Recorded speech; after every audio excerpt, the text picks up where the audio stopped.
Right, you know what to do. You're bad! No, you're bad! Oh, no. Yes, hurry home, princess. We wouldn't want to miss old Daddy's celebration, now would we? Ha! Celebration indeed. Oh, bah!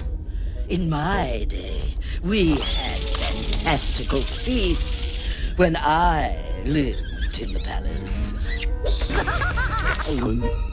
And now look at me, wasted away to practically nothing. Banished and exiled and practically starving, while he and his flimsy fish folks celebrate. Well, I'll give 'em something to celebrate soon enough.